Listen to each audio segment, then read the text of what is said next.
Hi, y'all. So I have no idea who's going to tune in for this today, but I'm going to say right away, I'm going to have this up on my Instagram for at least a day, and then I'm going to add it to my YouTube channel.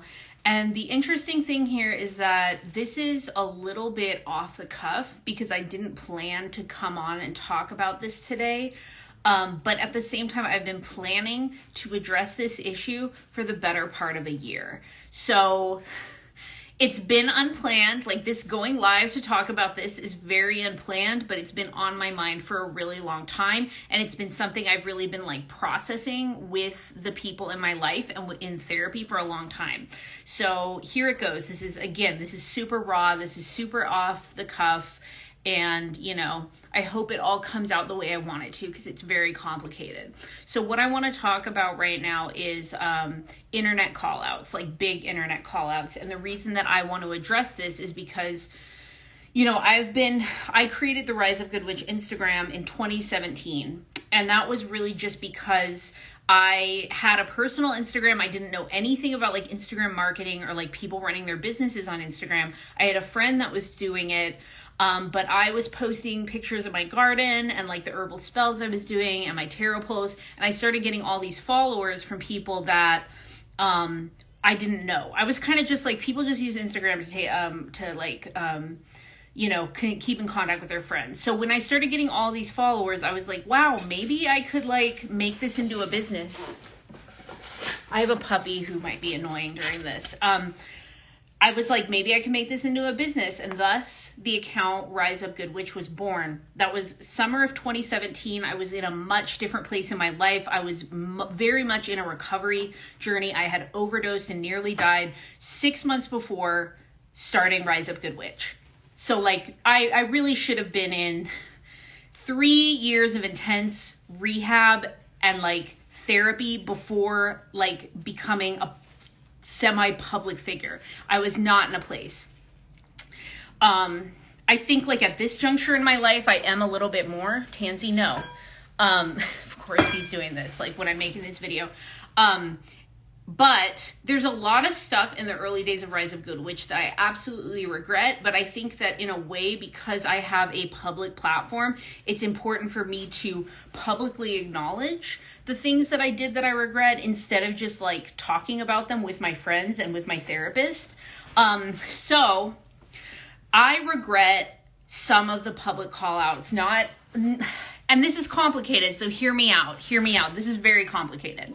Most of the public call outs that I was involved with, and I only really instigated 2, all of the public call outs, and like, it was really like 1.5 that I instigated. All the public call outs I was involved in, I do think that the person being called out did something fucked up or harmful or bad or like notably not good. Like there was something there that was harmful. However, the methodology of publicly shaming someone for something that they did is something that I absolutely do not stand behind anymore, and I will not participate in it again. And I'll share with you why, because that's really what I wanted to come in and talk about. Because a lot of people, I realize, like, my reputation, like, precedes me. Although I don't want to come at this like I think that I'm so big, because I'm not. Like, I'm not like a super notable, popular person. But I think, like, in the internet, like, witch world and, like, social justice world, I have some clout. And that wasn't really, like, something that I considered or tried to navigate with grace.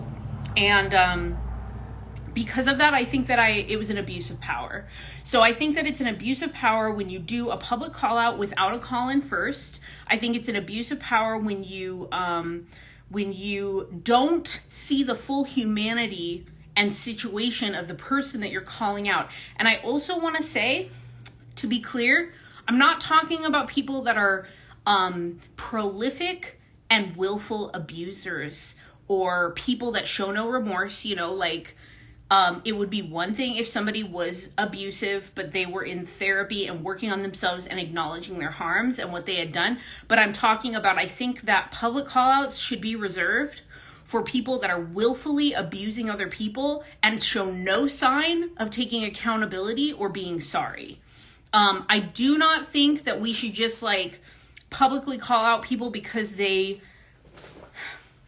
it's complicated. And that's why I've like, been really hesitant to really talk about this, because it's a very nuanced situation. But for example, I have decided, at first I was like, I'm going to publicly name the people I called out that I regret, but I'm not going to do that. And the reason is because I think I already brought enough negative attention to them, and I wouldn't be able to really like talk about those situations without talking about the things that I thought were offensive. But I don't want to do that, because I want the focus to be on me holding myself accountable for this. And I want to also say, nobody is calling me out. Nobody's asking me to be accountable. This is something that I've felt and thought about for a really long time.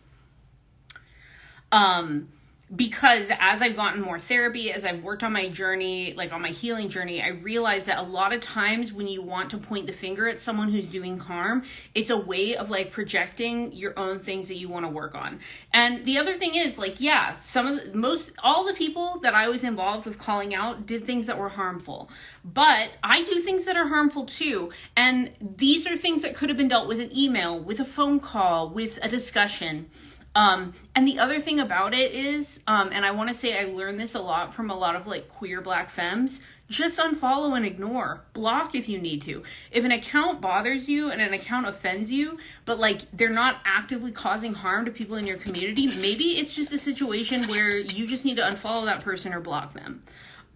So I want to like come out and say this, and I also want to say like I have blocked like hundreds of people during Rise of Good Witch. And I don't necessarily think that's like a terrible thing, because it's like, it's my account, but I think like a lot of times I blocked people like just because they like gave me a weird vibe or whatever, and like that vibe wasn't based in reality, and I need to be better at navigating a space in which I have a platform. And a lot of this again is like my own journey with my mental illness, with my trauma healing, and recognizing that like, publicly shaming and calling someone out and trying to turn, not that I would actively say that like I ever in my mind was like intentionally trying to turn people against someone. From the outside perspective, that's what it looks like. And that's a tactic of abusers. That's a tactic of narcissists. And that's what I was doing. And like coming to terms with that is hard. It's not easy. It's like, what's going on with my brain that I have the capacity to do these things when I am a very caring and empathic person? And what I think that comes from is it's sort of like a belief in which, in order for us to stand up for like against oppression, in order for us to like stand up against like systems of oppression and harm and isms in general, we have to be like really, really loud about what we believe in. And the way that I feel about that is like, it's self-serving. It's self-serving in the end. Like, and I think about this because when I start to see internet callouts that are happening, I realize what a waste of energy it is. And again, I want to be really clear. I'm not talking about people that are willful abusers who are not getting help.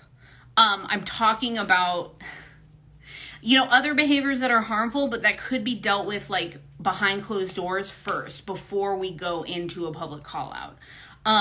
Shame does not help people change. That's another reason that like my opinion is changing around this. I've been involved in numerous public call outs where people did do harmful things. They did steal work from other people. They were monetizing on things that they shouldn't have been monetizing on. They were doing cultural appropriation and not recognizing it or caring that it was cultural appropriation. They were saying things that were manipulative, passive aggressive, gaslighting, etc. They were doing things that were harmful. But did it make it better to publicly call them out? No, it did not. It did not solve that problem at all. In fact, it made the problem worse.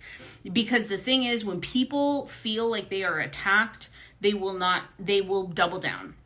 And the other thing is, if you publicly call someone out who isn't ready to hear it or who has a lot of defense mechanisms, they will get their people to attack you. That has happened to me numerous times. Like, I have been attacked on the internet for like trying to hold someone accountable for something and then it being like spun out of control. And the thing is, again, that's on those people for gaslighting, for being harmful, for abusing a situation, for sending, their flying monkeys. That's their problem. but it's proof that it doesn't work. It's proof that calling someone out publicly doesn't work, because if people are responding that way, it means they're not listening and they're not learning. And, you know, that's one thing, is that we need better tactics. We need better tactics to address harm. And like, I don't have the answers around that. You know, like, I am trying to educate myself more about transformative justice. But I know, for me, I have caused harm in my life. I have even been emotionally abusive in my life. Like, I will admit that was it was like a hard thing for me to come to terms with. But I have been a pretty bad harm doer at times in my life. Like, before I was in recovery, before I was addressing my own mental health issues and trauma, yeah, I like just, you know, I was just a toxic person to be around. And like, if someone tried to shame me about that, all I would do is go into defensive mode. But the way that I was able to change is loving people in my community, people that I built trust with, people that I knew cared about me, had authentic and real conversations with me about it. And we're like, you know, Corinna, I think you're a really good person, but you like do these things sometimes that are really fucked up. And that's hard, you know, like nobody can have that conversation in an easy way. Like, no one wants to hear that they're showing up as harmful, problematic, or even abusive in some way. But in order for us to heal that, in order for us to like, you know, change it for the better, we have to hear that. That is why I am fascinated by shadow work. I really see shadow work as a way for us to like dismantle the harmful ego that comes from systems of oppression. But we can't force anyone to do that work. You know, like, I was able to do that work and reflect. I'm sure that I'm going to have to like do more of that work. I'm sure I'm definitely going to cause harm again, because I'm a human being in capitalism and I'm a white person. Okay. So like, it's going to happen. But the thing about it is like, not having so much fear and anxiety over making a mistake, and like recognizing that we actually are capable of deep healing and change, and that everybody is capable of deep healing and change. So I just want to have that discourse and say, like, I don't believe in calling people out publicly anymore. And again, like, that is subject to change depending on the severity of what is happening. And I want to reiterate again for the third time, if someone is a willful abuser, if someone is, you know, has caused immense amount of harm against someone else and shows no remorse, shows no capacity for understanding why they caused harm, then that person is basically going to be causing harm again. And that is a situation that I think needs a little bit more attention, but I still don't really think public call-outs work, because again, like, shaming doesn't work. We know, like, anyone that grew up religious knows. I did not grow up religious, but I did grow up in a family that had a strong component of shame and narcissism and gaslighting. There's a lot of gaslighting in my family. So I understand what shame does to a person. It is completely toxic. It doesn't help us change. It doesn't help us grow. What we need to do is somehow like cultivate spaces in which people can solidly self-reflect on their behavior, and not everyone can. And I have to recognize that, just because I used to be, you know, someone who's like pretty fucking reactive and harmful, and like some of that has come to light, I think, in my work with Rise Up Good Witch. Just because I was able to self-reflect, I have to recognize not everybody is. Like, some people really cannot. You know, some people have, you know, a lot of pathologies that don't allow them to see other people as human. I don't know how to deal with that. I don't know how to solve that in our society. Like, I don't, you know, I'm not about that. But I do just want to say, like, I don't condone public call-outs anymore. And I think like we're in these really tough times, and we need to find some solidarity. And that's not to like say that you need to be around someone, or, you know, you need to be in community with anybody who like harms you or who's hurt you badly. You don't have to forgive that person. But what we can't do is like completely throw that person out of community. Like, we have to create systems that support survivors above all, but we also have to recognize that most harm doers are also survivors, and we have to integrate those people somehow. And I've been thinking about this, like, it's been like my autistic fixation basically for like 2 years, is how do we integrate like perpetually harmful, pathologically harmful people? And I don't know, I'm allowing my visions and my ideas to like constantly evolve around that. But I wanted to come on here and like just take accountability for the times in my past on my platform when I engaged in some pretty reactionary call outs that really just ended up looking like public shaming. So if anybody has anything they want to, share with me about this, and especially if anyone has felt like specifically targeted by me, I would hope that there isn't really anyone, but I feel like, some of the things that I have done and said could be construed that way. And I have to remind myself that intention and impact, intention doesn't, it's impact that matters. I can't remember the exact verbiage around that, but it's about impact. And I know that I've had negative impacts on people because of that. So if anyone happens to watch this and you have felt negatively impacted by something that I've done, like, I would welcome you to email me. Please don't DM me here. But if you want to email me and talk about it, like, I am gaining more perspective on this. So let me know. But, from here on out, no public call outs unless there's someone who's like a true danger and who's not taking accountability and not working on themselves.